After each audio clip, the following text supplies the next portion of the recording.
I actually think it's more important. Mm-hmm. Because if you don't have good employee experience, if they're not happy doing what they're doing, then they're not going to be doing a good job, which is going to impact you whether you're selling something or you're recruiting people or you're servicing. This is the Rebel HR Podcast, the podcast where we talk to human resources innovators about innovation in the world of HR.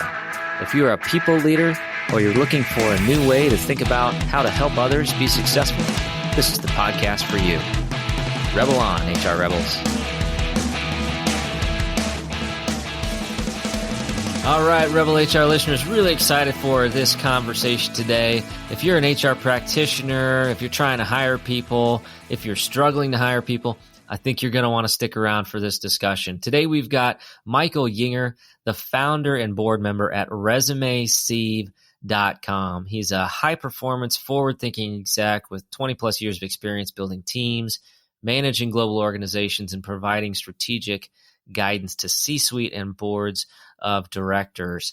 ResumeSieve is an HR tech startup. As CEO, Michael is responsible for strategic direction and operational oversight in the ever-changing industry of HR tech. Welcome to the show.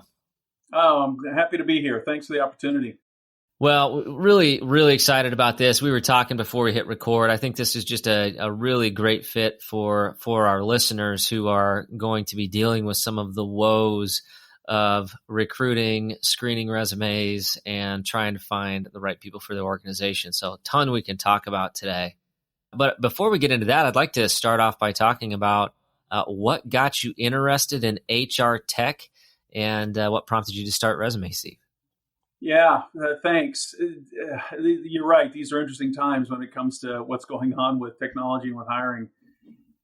I've been specifically in this space for about 20 years. I started more on the process side, and that morphed very quickly into working with and then even managing the technology in the early days. I worked for an RPO company in the early 2000s and went from there to that was Randstad Sourceright, which some people may know. And then I went from there to Aon Hewitt, and then we got bought by People Scout. So that was almost 20 years worth of hands-on. And the technology was always a big piece of it, right? The area where I had the most traction is sort of that interface between the process and the technology. All too often, one is thought of instead of the other, as opposed to how the two of them work together. And so you end up with a situation where either the technology doesn't work or the process has to be completely changed because they didn't take the technology into consideration in the first place. So that's what I was doing up until 2020. Then COVID hit. And so, I'd like a lot of other people, I've got a COVID story, which was, we took a major hit at People Scout, and I was let go, along with a lot of other people. And rather than just sort of sit on my heels, I was looking around for what I might do next. And a couple of the other folks who are co-founders with me reached out to me and said, look, we've got this technology and we've got this idea for a company. Would you like to come help us work on it? And so that was 18 months ago. It was unexpected, appreciated. It's been a great time up till now. We've done a lot of really interesting things and continue to evolve from where we started. And that's how I got to where I am today. And in terms of what we're doing with ResumeSieve. Awesome. I'm just really fascinated to learn a little bit more, about the organization. So, it's in my notes, it says it's an AI-powered candidate evaluation platform designed to ignore biases and look purely at talent. So, as I think about that, just really fascinated to understand, how does this system kind of differentiate talent from bias and how does it work? Sure.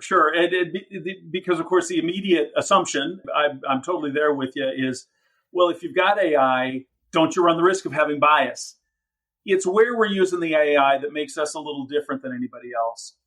The way our tool works is you ingest resumes, and you've got a job that you've either ingested or you've created in the system, and then you're evaluating the resumes against that job. The AI component is in the parsing of the resume. So there's no judgment going on. It's really, do I understand what this document is? That's what the computer is going through, right? Hmm. That's what the AI is learning how to read resumes. And if you ever seen a resume, format, pages, graphics, it's all over the place, right? So the AI is learning how to read resumes, and at the same time, as the parsing is going on, it's capturing any new jobs it's never heard of. It's capturing any new skills that it's never heard of, so that our taxonomy for how we're evaluating the resume is growing over time. We're actually using an algorithm to compare the required criteria against the parsed resume. And so it's arithmetic. There's no judgment going on. It's simply, we're looking for skills, we're looking for job titles, we're looking for education, certification, language capability, visa status. Those are the kind of things that we're looking for. And it's either there or it's not there. And if it is there, how long has it been present? And how recently has it been present? Now, for example, I've got some computer programming in my background back when there were punch cards. Is that really a relevant skill? If someone's looking for a computer programmer, okay, great. Yeah, I did that when it was punch cards. I'm dating myself just a bit. So inherently, the evaluation is based on the skills that are either present or not present. And so hence, it's an objective evaluation of the skills. Now, I will tell you that what comes next could bring back in bias, because what comes next is somebody deciding who to interview. Mm-hmm. That's the nature of the challenge in the recruitment space, isn't it? That you can make the system as neutral as possible. And of course, there's always an interesting conversation about what does neutral really mean. And you got people making judgments on who to talk to and what the outcome is from that. It's an interesting challenge that we have to continue to work on as we face the ongoing conversation of that DE&I really brings to the front. No, that's fascinating. And, admittedly, I haven't made the leap to AI supported recruiting yet. And I would say, from my perspective, it's maybe a little bit fear-based, if I'm being perfectly honest, it's new, but the context of maybe that fear for me is, I'm afraid if I do bring in an AI screening tool that I might, have implicit bias in that tool, or that I might be screening out candidates that have, maybe a gap in their resume because they, took a few years to raise a family, or, maybe they were incarcerated, but they have all the skills that we need in a manufacturing setting. And that's great. It's so, that's maybe one of the reasons there. But then as you described that, I took an interesting direction with my thought. And, the other day I was trying to figure out, okay, how many people have I interviewed over the last almost 2 decades in HR? And it's well above the 1,000 level. It's probably 5,000 to 6,000 total interviews over the course of my career. And we're talking high volume recruiting, retail, manufacturing. That was like the first 10 years of my career. And what you just described is essentially what my brain was doing. It was figuring out, okay, what are the key things I need to look for, and how do I screen? Because I might only have, 30 seconds per resume, right, if I actually want to get through this 300, these 300 resumes. And so, that's really intriguing to me to think that I might, unintentionally creating an algorithm. And then the second area that my brain went to was, and that was inherently biased, every single one of those algorithms that I created in my own head, because as my career has progressed, I've learned, that was a bias. That was a bias. And I've evolved and adapted as I've become, more aware of these implicit biases that are just naturally ingrained in me because of, whatever. So, yeah. Think about it in this regard, that, let's say you've got 300 resumes, which would be a miracle today, right? Yeah, we're talking early 2000s. Let's say you have 100, and that's not unusual, right? You see jobs posted on LinkedIn, and they say, "Well, we've already got 100 applicants, whatever." By the 10th resume, are you looking for the same things? Are you looking at it the same way by the time you get to the 20? And so that's not bias, that's fatigue, right. Yeah, repetition, boredom. I was talking to a TA lead about our tool, and she said, "Well, we just posted a job. She was looking to hire a recruiter to recruit nurses, both very hot things right now. This is early on in COVID. She had 700 applicants in 36 hours. So she cut off the posting. Okay. I said, "What'd you do?" She said, "We printed them out. 3 people, 4 weeks evaluating the resumes." Oh, and I said, "Okay, well, what, was there something wrong with that?" She said, "Yeah, I probably wanted number 701. Yeah. Right. It's that's the beauty of something like the Sieve, which is what we call our tool, our first tool. You have the ability to quickly evaluate that entire stack of resumes, or maybe the entire stack of resumes that you've ever gotten, because we save them for you, looking for somebody who's a match to whatever your opportunity is now.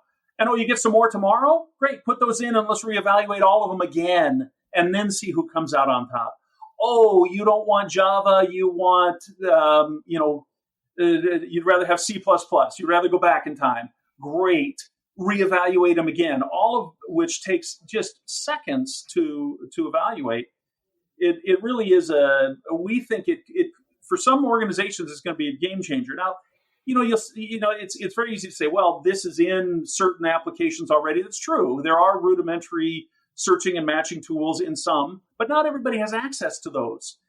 Does everybody have the wherewithal to sign up for, Oracle HCM or SAP or iSIMS that have some of these embedded tools? No, they don't. They're going with a Zoho or a Greenhouse, which is, a little more approachable and more financially acceptable. As of today, we integrate with Zoho. We're integrating and Greenhouse, and we're in the process of integrating with Bullhorn. You've got your job in there. You got your resume in there. All you'll have to do is click a box. We'll create the integration for you, and then you can pull down your jobs and your resumes and evaluate them in the Sieve, and then decide who you want to hire, and then continue on with your applicant tracking. Because particularly these accessible systems, I don't want to denigrate them because they fit a really broad spectrum of the market. They don't have all the bells and whistles. You got to look around for how can I add value to it, and that's where something like the Sieve comes in. We'll be back after a quick break.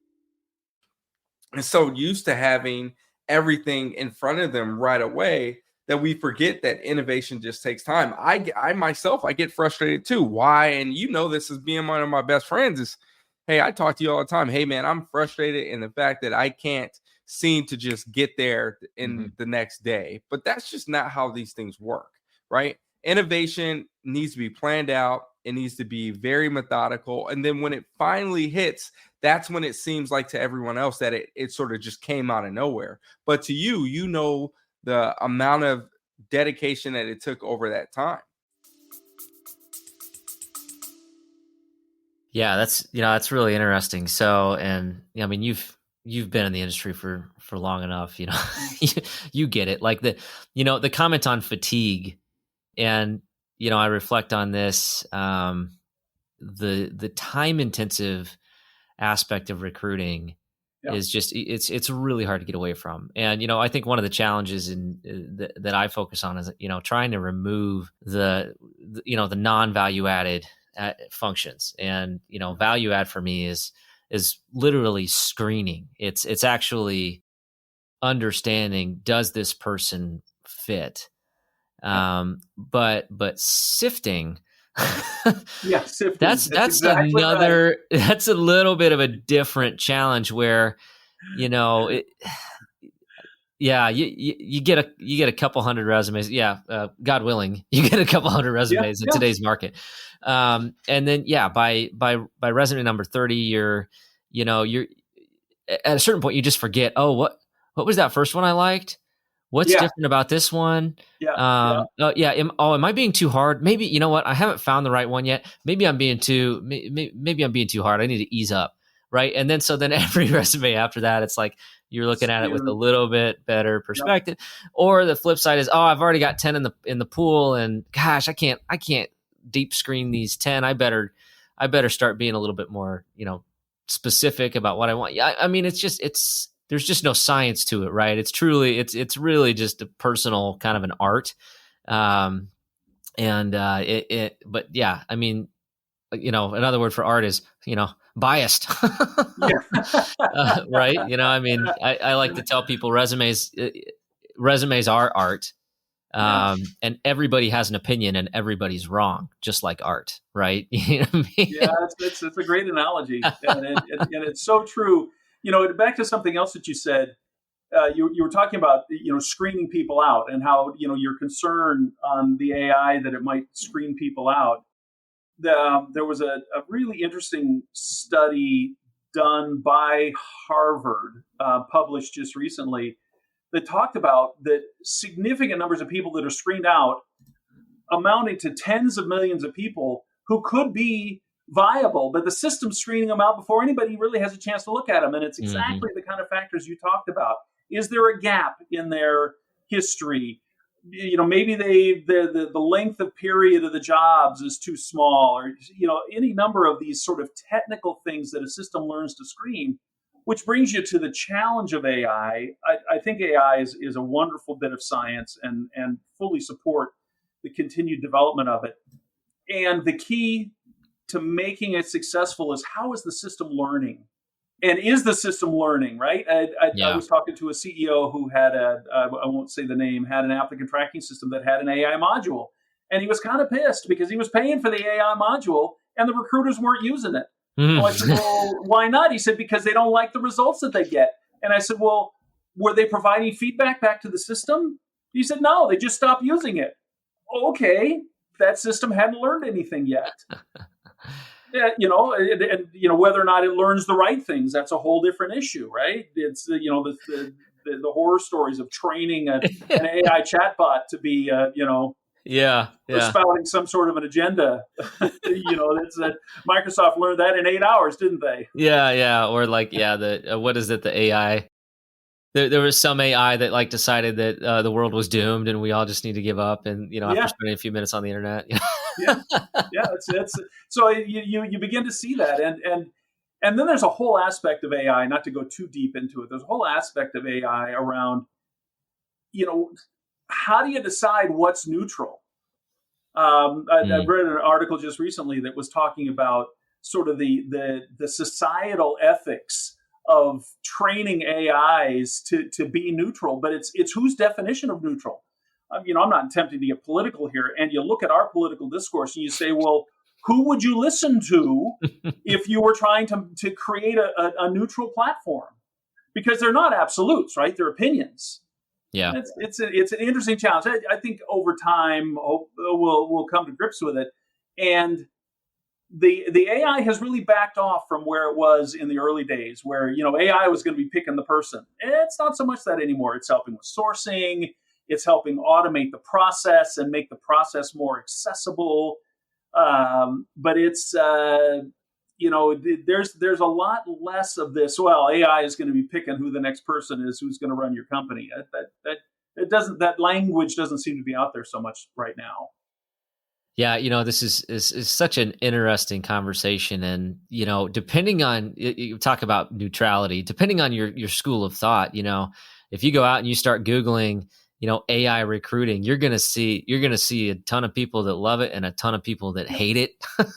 And just literally just yesterday, I was scanning through LinkedIn, and Johnny C. Taylor Jr., the president of SHRM, made a comment about why it's risky for HR to rely solely on technology, using the example of a woman who took 5 years off to care for her developmentally challenged child, and that the screening system might miss that individual. But one of the commenters was had a really great point. His name's Ira Wolf. He's actually been a past guest on this podcast, and his comment was, listen, technology just does what you want it to do. Exactly. So the Exactly. the bias or the risk of technology is actually just getting it set up correctly, Yeah. and then enabling it to do what you want it to do. And I hadn't really thought about it in that context, but I think that fits exactly what you just described, which is leveraging it, for good, instead of the other angle. So as you think about your system, as your program, is learning, how do you get those inputs? Does the customer actually help the AI learn what works within their organization? Is that how it works? And now, a word from our sponsors. When Molly, Patrick, and I started to figure out how to start our own podcast, we didn't know where to start. Thankfully, we found Buzzsprout. Buzzsprout makes it super easy for us to upload our episodes, track our listeners, and get listed on all the major podcast networks. Today's a great day to start your own podcast. I know that you're one of our listeners, so you've definitely got something to say. Whether you're looking for a new marketing channel, have a message you want to share with the world, or just think it would be fun to have your own talk show, podcasting is an easy, inexpensive, and fun way to expand your reach online. Buzzsprout is hands down the easiest and best way to launch, promote, and track your podcast. Your show can be online and listed in all the major podcast directories within minutes of finishing your recording. Podcasting isn't that hard when you have the right partner, and the team at Buzzsprout is passionate about helping you succeed. Join over 100,000 podcasters already using Buzzsprout to get their message out to the world. And now, for listeners of Rebel HR, you can get a $20 Amazon gift card sent to you from Buzzsprout by clicking in the link in the show notes. Thanks for listening. Are you looking to grow your personal brand or your business brand? Take it from me that podcasts are a great way to do it. Here's the secret. We all want to feel connected to the brands that we buy from. What better way to humanize a brand than through sharing your personal story on a podcast? I have had great success with Kitcaster. Kitcaster is a podcast booking agency that specializes in developing real human connections through podcast appearances. And let me tell you, it's all about the right human connection. You can expect a completely customized concierge service from their staff of communication experts. Kitcaster is your secret weapon in podcasting for business. Your audience is waiting to hear from you.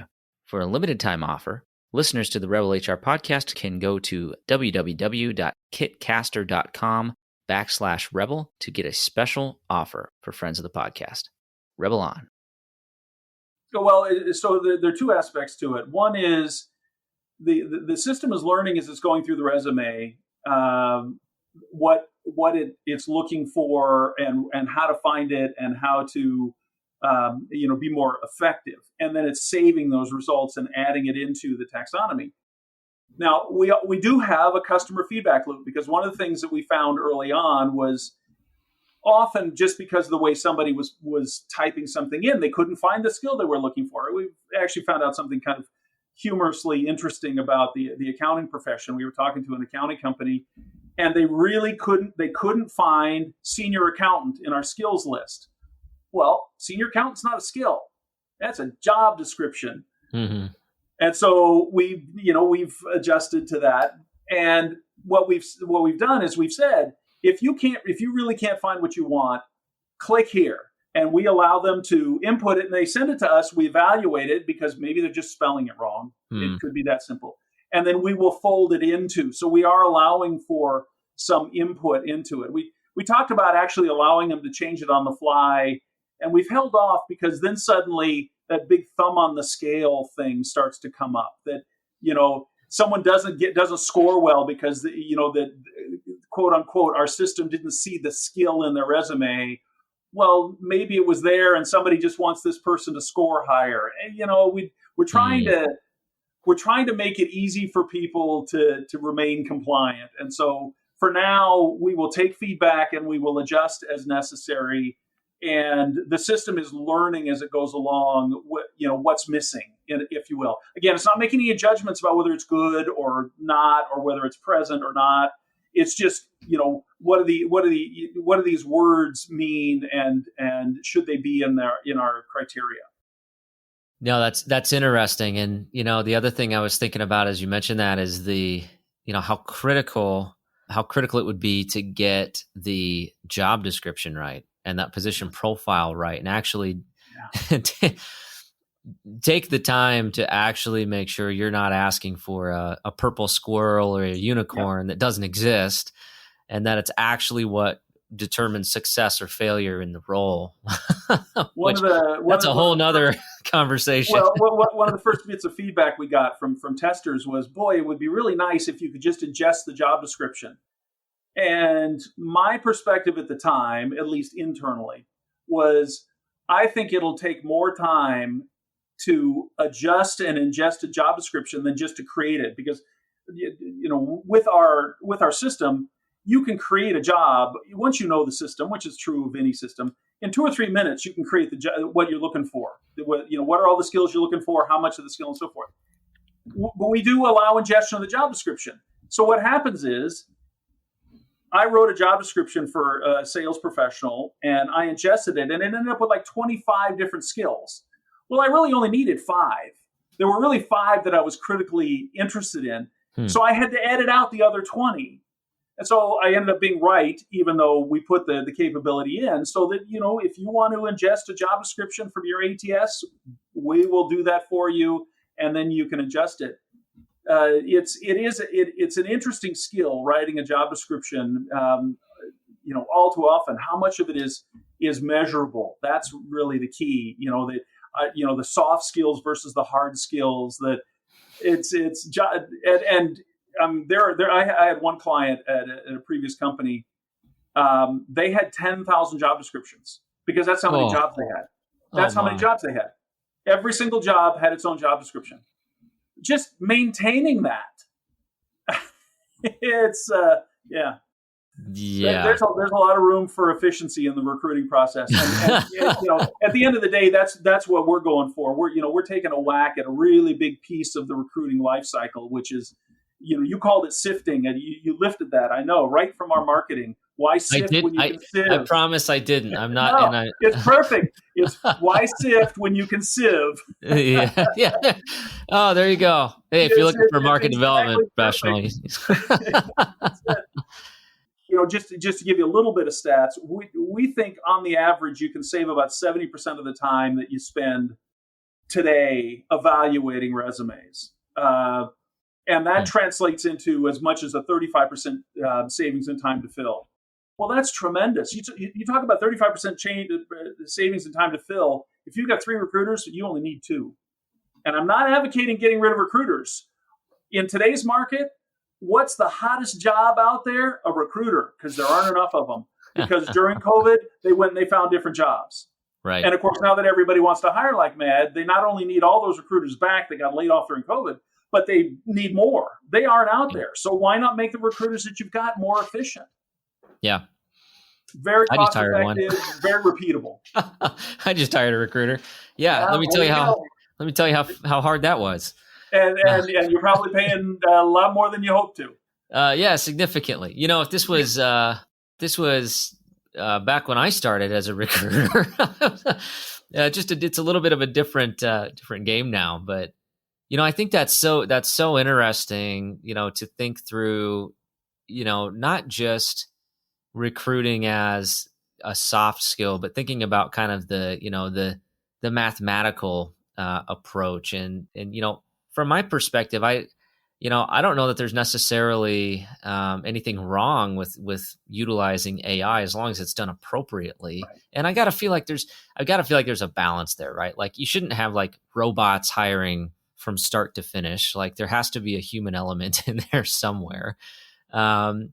But in the same context, I just thinking about the workload. I think my organization, we're not a very large organization. We don't do a ton of hiring. We've done more hiring in the last year than we have in probably the last 5 combined. Sure. We still had to screen through almost 4,000 resumes over the last few months.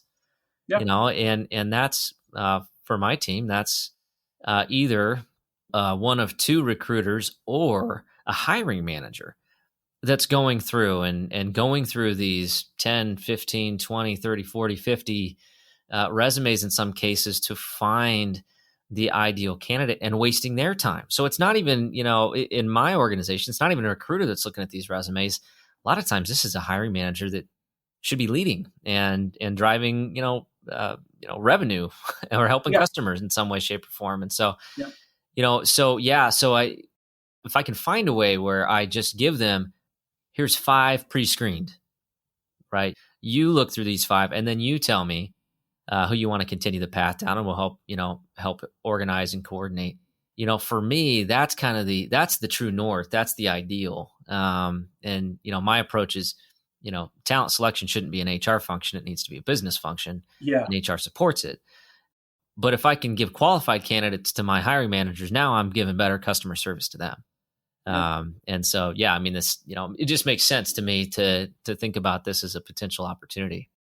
Well, and what you're describing is one of the features that we've built in, which is, let's say you have 100 resumes and you run them through the sieve and you've got them rank ordered, and we break it down by those who meet the criteria and those who don't.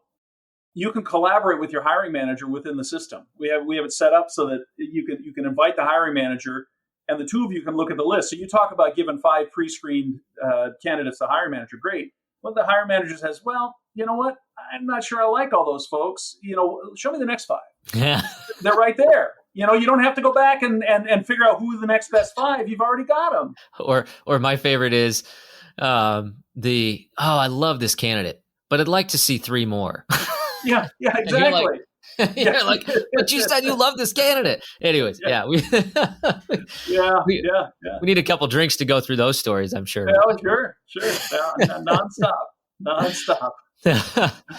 So, I think that, this is just really interesting for me. Very, very, very eye-opening. And like I said, this is something that, we haven't incorporated in my organization. I'm not sure, if any listeners out there have had success with incorporating this. We'd love to hear about it. Let us know. And, I'd love to hear some testimonials. But, one of the things that I wanted to touch on is a little bit about how HR tech has been a little bit of a swing and a miss in the past. And it's, there have been some pretty, publicized situations where HR tech has just quite frankly kind of failed recruiters. And so, as you take a look at that, and as you were building your organization, what missteps were you thinking about? How were you making sure that your system did not do that?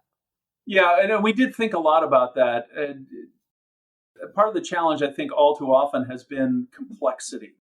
There's more complexity than you really need. I speak with a little bit of authority because I was a Taleo administrator and also a PeopleFluent administrator back in the day. So, I do understand sort of the nuts and bolts of some of these technologies. And, I sat in on a presentation today, and they were talking about, well, we can integrate with any technology. The recruiter just has to go in and use Zapier to do this and do that. And I'm thinking, you're going to ask a recruiter to drive an integration between your technology and their technology? Is that putting the burden in the wrong place, or what? What recruiters want to recruit, right? Recruiting is fundamentally a sales position, and it's driven by conversation, connection. That's what it's driven by. Even in the high volume space, a lot of the ghosting that goes on today, mostly in the high volume space, although not entirely. A lot of the ghosting goes on because people never get a connection with the company. If you talk about an end-to-end electronic recruitment process, there is nothing that candidate has connected to except a job and a paycheck. They haven't gotten a sense of your culture. They haven't got a sense of the kind of people who are in your organization. This is why, someone made a sort of a bold statement on a webinar just a while ago saying, well, eventually recruiters are going to go away. I don't believe that.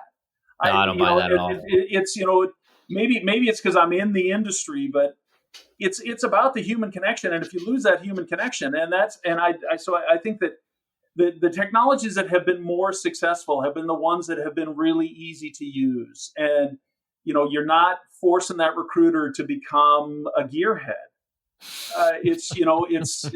Some are because they enjoy it.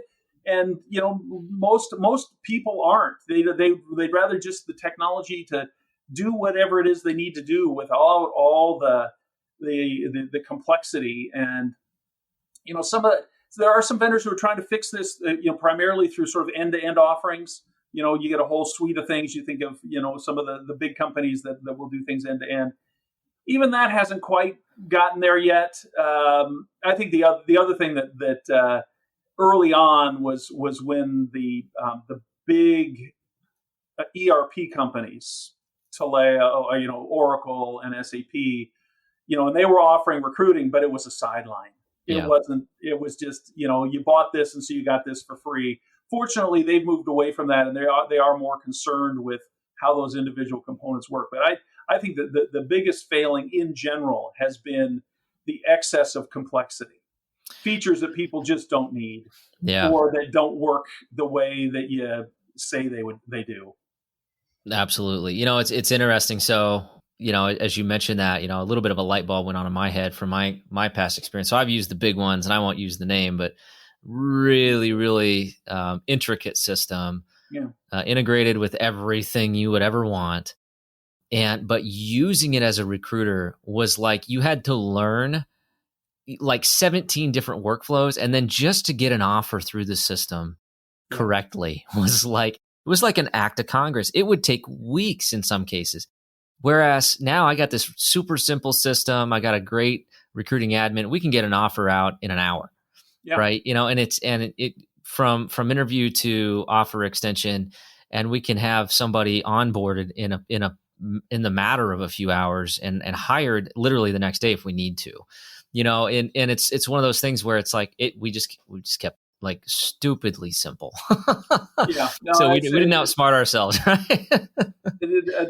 I did an implementation many years ago, and the HR lead came to me and said, "Okay, we're going to change out, and we're going to go with this other system, which is a part of a suite that our vendor is offering us." And I said, "Okay, you're probably going to regret it." And she said, "Why?" And I said, "Well, you're just, it's going to be more clicks." And she said, "Oh, no, they tell us everything."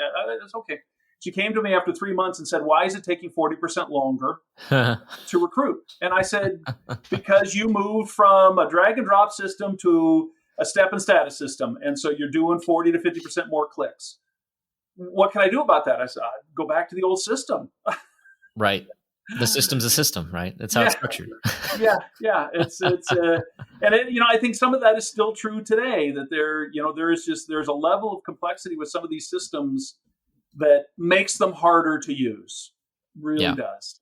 And that's I think is a really sort of a generic disservice that's been done on the part of the industry. Well, I think it is. It's really interesting. And I do think recruiting is one of the more exciting aspects of human resources. I do think it's going to change significantly. I don't see recruiters ever going away, but I think a lot of the focus over the next few years is going to be on the user experience, that UX. Yeah. And if you can come up with that, like that frictionless experience for the user, for the recruiter, save them a ton of time, make it just easy and kind of, make it just like as simple as using Facebook or Twitter, exactly. or eventually we're gonna be scrolling through the TikToks of candidates or whatever. I mean, who knows what's coming up, but I feel like that's coming up, and the organizations that can do that and kind of understand that. By the way, TikTok has already done that. Yeah, so they're testing recruiting videos, and I think it reminded me a lot of when there was conversation around virtual reality applications and things like that. There are jobs and there are industries where that will work in. If you're trying to go fast, giving a hiring manager 10 video interviews that are 15 minutes long to look at, that's a non-starter. No, that's a non-starter. But if you want to hire a creative person, I can see it. There's a niche for that kind of thing.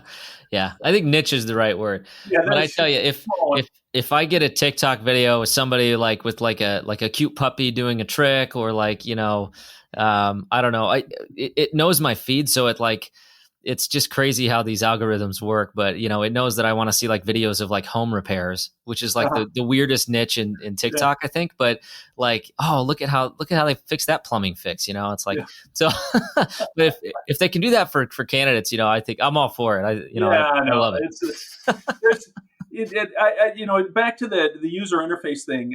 Josh Bersin said something the other day that he's really into candidate to employee experience right now, and he speaks from a pretty big platform. He said employee experience is as important as customer experience. I actually think it's more important because if you don't have good employee experience, if they're not happy doing what they're doing, then they're not going to be doing a good job, which is going to impact you whether you're selling something or you're recruiting people or you're servicing. The employee experience, you hit it right on the head. Employee experience is a huge thing, whether you're in HR or you're on the front lines, and a lot more work needs to be done to think about it. That we spend all this time doing these slick front ends for our customers, and then the people on the back end are working with Band-Aids and baling wire and 4 different systems and 3 different monitors and trying to as you say 10 days to get an offer out. I mean, yeah, it's crazy. There's a world of opportunity. That's I'm seconding your motion. This is an exciting area. I think there's a world of opportunity there still. Well, yeah, absolutely. And we are coming right up to the end of our time together, and really, really fascinating stuff. But I want to shift gears and go into the Rebel HR Flash Round. So 3 quick questions here, and then we'll wrap up. So you ready? Sure. All right, here we go. Question number 1. What is your favorite people book? Favorite people book? A lot of the books I've been reading lately are about sales, not about people. I can't put my finger on it. I'm going to flub this one. I can't put my finger on a good people book. I'm halfway through a book about the sales funnel is dead. And, that it really makes a lot of sense to me in the context of the broader job that I'm doing. So, so there's -1 for me. Okay. No current people book on my bedside. That's okay. This is not a graded test. So, okay. Question number 2, who should we be listening to? Yeah. So there are 3 or 4 people that I listen to with great frequency. I already mentioned Josh Bersin. Madeline Lorano is very, very balanced and thinking a lot about what's going on in technology. Jonathan Katzenbaum, who runs the Talent Tech Labs, has a really broad platform. And then there's one particular CEO that I listen to a lot. We do some work with him. His name is Vinay Johor. He works for he's CEO of Chili, which is the core of what's one of the technologies that's integrated into our system. He's spending a lot of time just thinking about what's going on in our space, in the HR tech space, and he's just got a really down to earth perspective on what works and what doesn't work. So those are, and then I certainly that you've got the Korn Ferries and the Harvard Business Reviews. They're doing some really interesting stuff right now. But in terms of people, those 3 or 4 people are really top of my list. Awesome, yeah. Obviously, no Josh Bersin. I'm going to have to check the others out, though. Those are new names, so appreciate that. All right, last question. Toughest one so far. How can our listeners connect with you? Well, I'm on all the usual platforms. That's the easy way to get a hold of me. Michael Yinger, whether it's Facebook, Twitter, or LinkedIn. My email is michael@ResumeSieve. That's pretty easy. Our web address is resumesieve.com. Pretty easy to get to us there as well. And happy to be in a conversation with anybody if it's a question or maybe there's something we can do for you. And, our application is available for free trial if somebody just wants to check it out. Cool. Yeah, we'll have all those links in the show notes. So pop open your podcast listener and you can hop right in there and check it out. Really appreciate the time here. And, I think just a really insightful conversation. I certainly learned a lot and appreciate you sharing that knowledge with our listeners. Thank you so much. Happy to be here and appreciate the opportunity. Great questions. Thanks, Michael. Have a good one. All right. That does it for the Rebel HR podcast. Big thank you to our guests. Follow us on Facebook at Rebel HR Podcast, Twitter at Rebel HR Guy, or see our website at rebelhumanresources.com. The views and opinions expressed by Rebel HR Podcast are those of the authors and do not necessarily reflect the official policy or position of any of the organizations that we represent. No animals were harmed during the filming of this podcast. Baby.